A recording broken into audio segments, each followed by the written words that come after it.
Let's welcome Baroness Claire Fox to the show now, independent peer and director of the Academy of Ideas.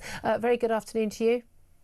Hi. Thank you for joining us. Now, I wanted you to talk about migrants. Did you want to have your say on just where we are on Israel and Gaza? Because I know you often talk about these issues as well. Well, I think that there's a lot of internal rows going on in Israel. That's a sign, by the way, of a healthy democracy. So, fair enough. I am absolutely tearing my hair out, though, about this recognition of Palestine, just simply because it seems so performative to me. It's entirely it won't have one iota of difference on any Palestinian child or anyone hungry or anything else. So why are they doing it?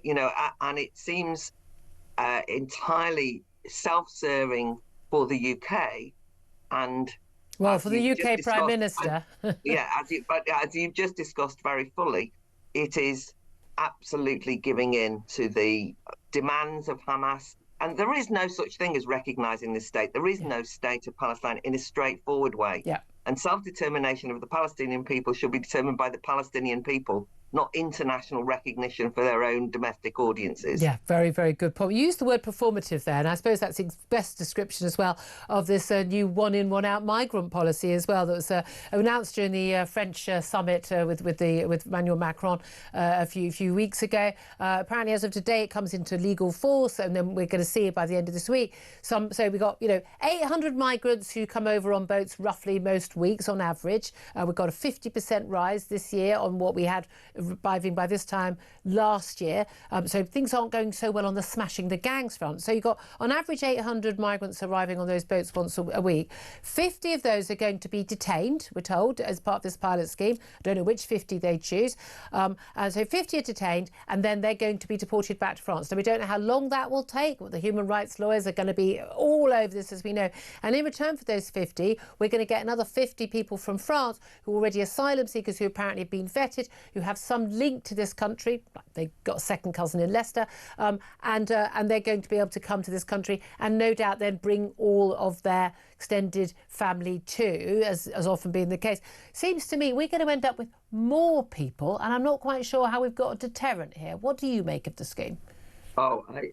Again, listen, one thing I will say, and I don't often say this, I sort of feel sorry for the Labour government, because I think what's happening is, I think that somebody said, oh, God, we've got to do something about all those people protesting, and we've got to be seen to be doing something. So they pulled open a drawer of kind of daft policies from the past that everyone's rejected and said, why don't we try this one or this one or this one? And actually, they've announced quite a lot of policies this week. There's the visas and students. So every time you kind of turn the telly on or listen to the radio, there's a new anti-small boats, tackle the gangs policy. And each one of them is dafter than the last one. And none of us can take them seriously. So it's not just performative, but it's actually discrediting. We just roll our eyes. Yeah, we were discussing the extra £100 million for border security yesterday. That's at this end as opposed to the French. I mean, do I need to read the details? It's just going to be a load of nonsense, not going to make a difference. If any of this stuff worked, we wouldn't have seen a 50% increase in the last year. Exactly. But you also made a very good point about your second cousin jibe.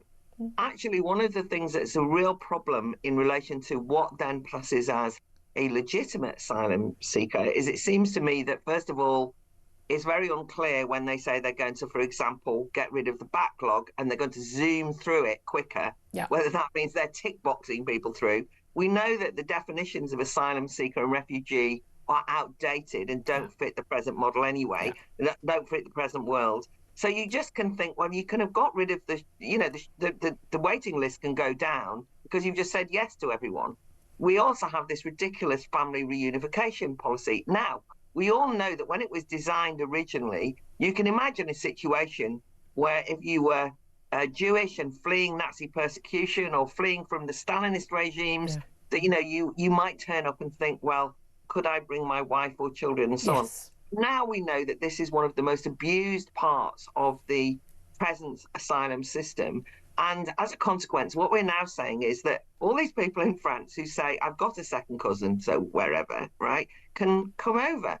And I always make the point, if this is kind of all about honouring the family, why it is that all those young men who arrive are so committed to their family that they've left their wives, sisters, mothers, and kids behind. I mean, you do think hardly an act of courage and bravery. Can't you put the women in the boats first? But they don't manage to do that. Yet somehow whenever it's discussed in the Lords, it drives me mad. People start saying, what about the families? What about the children? This is so cruel. We've got to have family reunification. Well, we know that as a consequence of which, there will be a large number of extended families who will then be seen as not a problem because they've got legitimate asylum not status. a problem, and they're not in asylum hotels, so there won't be people protesting, but they'll be moved into this country. And what a surprise, they're asylum seekers. You haven't got that strong a family link here. Oh, and now they go to the top, of course, of the council housing list. And again, more and more families, British families of every ethnicity, who are sitting on this list, who are desperately trying to compete for, low rent housing and homes, they get pushed down the list once again. Those asylum children, by the way, also get priority at local schools. Yeah, I mean, I have to say that some neighbours of mine who are, from long-standing migrant families are forever complaining, saying we can't get a council house because of all these foreigners turning up and jumping up the list, right? So those people who sort of see this as just through the prism of skin colour and ethnicity are slightly missing the point. There's lots of people who are long-standing people in this country who are perfectly reasonably in queues. I mean, when I say reasonably, we should be building more houses. That's a different question. But they're perfectly reasonably saying, OK, we're waiting our turn, we're going up the housing list. And then suddenly they go down 20 places, right? Why? Because emergency accommodation has been given out. And the rented sector is likely to take an absolute pounding.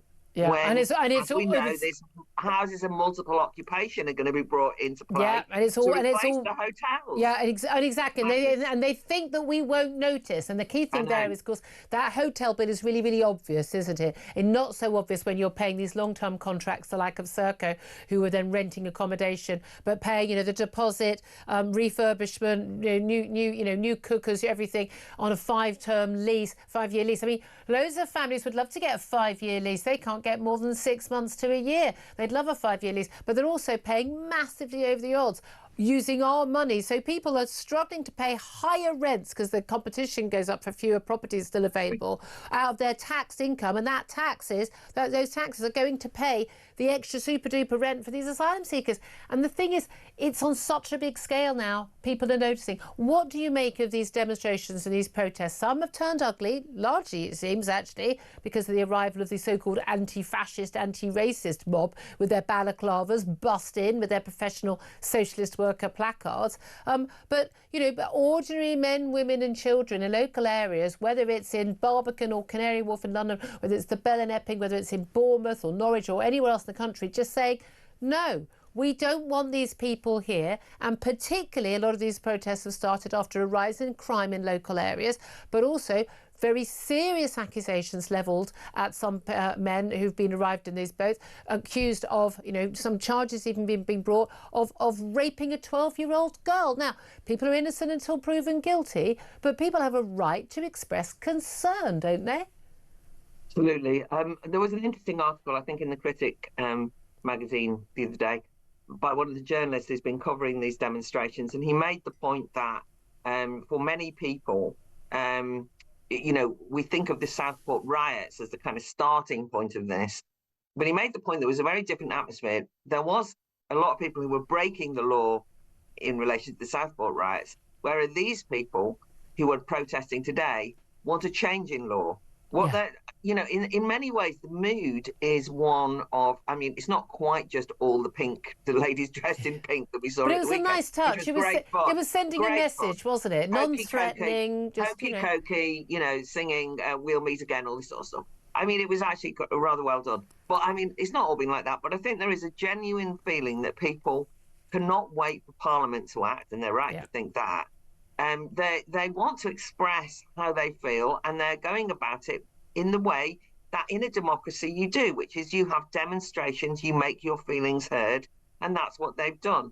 And I think that the marginal trouble that we've seen on some of these demonstrations, I do think has not been helped by some of the rather peculiar policing decisions that have been made, and the fact that Antifa turn up in intimidating garb, with an obvious, they might say, oh, we're the anti-racists here.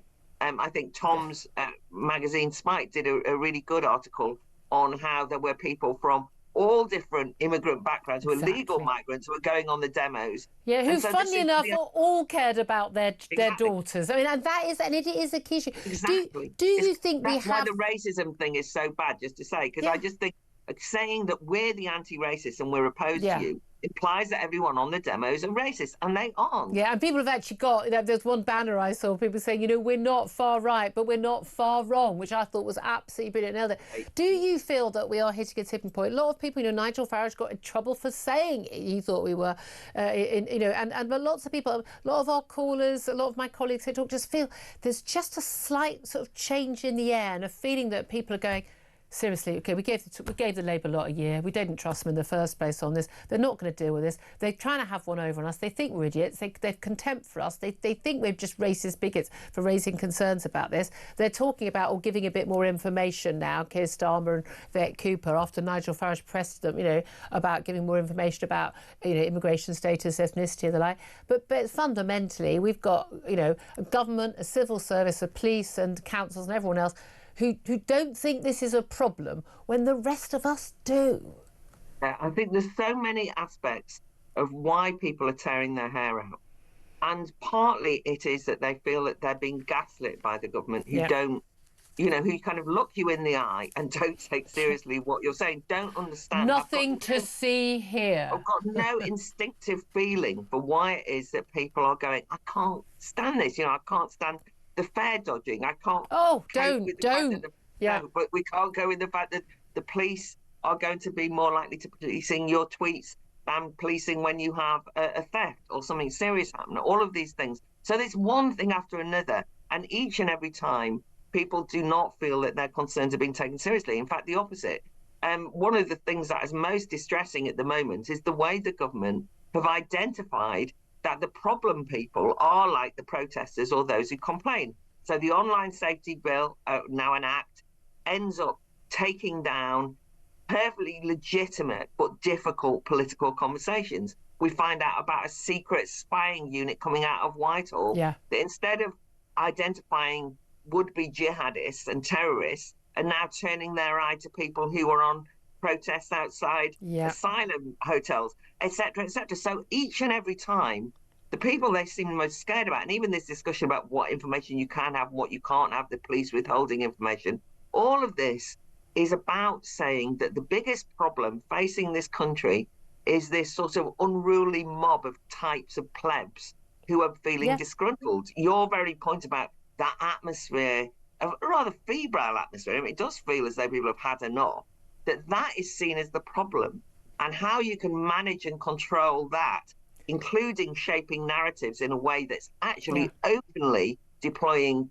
official misinformation, not misinformation from protesters, but the government planning how they let information be known to us. Telling a police chief off for linking the riots last summer to migration. That was extraordinary, wasn't it? Because one of the things about those riots was that what in fact that woman was saying, the police and crime commissioner was saying, can we look at more deeply what created these riots? And she said maybe the basis of it is disgruntlement about mass migration. The fact you can't say that, you got a phone call from a Home Office minister telling you not to, to take it down, is extraordinary. Absolutely. But by the way, remember, of course, the politicians never interfere in policing. Of course, they never do. I'm going to have to leave it there. But Baroness Claire Fox, as always, is why we have you on all the time, talking loads and loads of sense. There's a lot more of it about. I just wish you weren't an independent peer. I wish you were in government, independent peer, director of Academy Ideas, Claire Fox there. Thomas Sater, I mean, she just, Baroness Claire Fox just mentioned that, Spike had written about this, but you personally attended that, the Canary Wharf, the pink, the mums and daughters in their pink protest. And what did you make of what happened there? No, I thought it was really fascinating. So we were actually reporting the weekend before, which was before the kind of mums and daughters protest took place, where it was just the first kind of organised demonstration that they had down there. And I think when people found out about this migrant hotel in Canary Wharf, there was a little bit of misunderstanding. People kind of think of Canary Wharf as the sort of, height of kind of anywheres, you know, people who are just there to work in high finance or whatever. Where that hotel is on the cusp when Canary Wharf turns into the Isle of Dogs, where you know, you turn the corner and you're around kind of low-rise council estates and even the old terraces which survived the regeneration. And so what you had there was ordinary a mix. working class communities. Absolutely, multiracial working class communities. I was talking to a mother of 5. All of her kids are half Moroccan. She's as infuriated about this migrant hotel as anyone else. And also, as Claire referenced, there were a lot of people there, more from the Canary Wharf side, shall we say, from the new living in the new skyscrapers or whatever, who are quite well-to-do legal migrants who are as sharing in their concerns about all of this. I spoke to a recent arrival from mainland China who said that they felt the pain of the community. They wanted to come out and show that this wasn't far right, and that in the same way that when they're coming back from their software job, they want to feel safe walking back. They want that same thing for the Isle of Dogs community that they now live amongst. So this is not the kind of caricature which has been presented with, I think, was the one thing. And it's really good that people like you were out there. That's where your office is. I know. I mean, it's somewhere I did my first year in my local paper covering that area. I know that area really well. It's changed massively in God knows how many years since then. But it's again, there is a caricature of what's going on, and it's really important to have reporters like you on the ground for giving that accurate information. I was want to bring you some breaking news this morning. You just got to laugh. You just got to see the funny side on this. Really, we're just talking about these illegal migrants being deported and then getting replacement.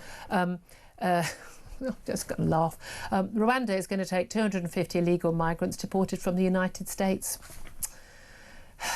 The Rwandan authorities are reviewing an initial list of candidates provided from President Trump's mass removal programme, and they're going to accommodate those in accommodation which, very usefully already exists because Britain spent an estimated £700 million providing it.